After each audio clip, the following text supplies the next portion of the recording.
વડોદરા શહેરના તાંદલા વિસ્તારના જે સંતોષનગર ગોડાના મકાન પાછળ રહેતા ફિરોઝાબાનુ કરીને જે બુટલેગર છે એ यहाँ ઘણા લાંબા સમયથી પ્રોહિબિશનની પ્રવૃત્તિમાં સંકળાયેલી હતી અને એમના ઉપર એકવાર પાછા પણ થઈ ગયેલા છે અને રેગ્યુલર એમના ઉપર કેસો પણ કરવામાં આવે છે.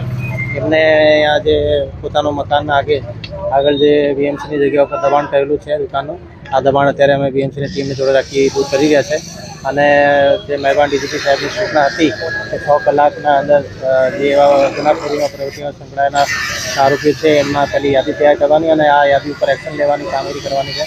તો આ અત્યારે અમે લોકોએ ગેરકાયદેસર મિલકતો થઈને એના ઉપર એક્શન લઈ રહ્યા. અંદાજે આપના ઝોનમાં કેટલા લોકો કાર્યવાહી કરવામાં આવી? ગઈકાલે અટલાદરામાં 2 બુટલેગરો ઉપર કરવામાં આવી હતી. આજે પણ તાંદલજામાં કરવામાં આવેલ છે અને આગળ પણ સતત કાર્યવાહી કરવામાં આવશે. એમને જે ટીપીના અધિકારી છે, ટાઉન પ્લાનિંગના અધિકારી, એમને અત્યારે અહીંયા હાજર છે. તો એમને પૂછીને જેટલું એમનો ગેરકાયદેસર બાંધકામ છે આ તોડીને અમે કોઈ પણ ગેરકાયદેસર કાર્યવાહી તંત્ર દ્વારા કરવામાં આવતી નથી. જે ટાઉન પ્લાનિંગના અધિકારીઓ છે, દબાણ શાખાના અધિકારીઓ છે, એમને બધાને સાથે રાખીને જેટલું એમનો દબાણ છે એટલું અમે દૂર કરી રહ્યા છીએ. Thank you. સરકાર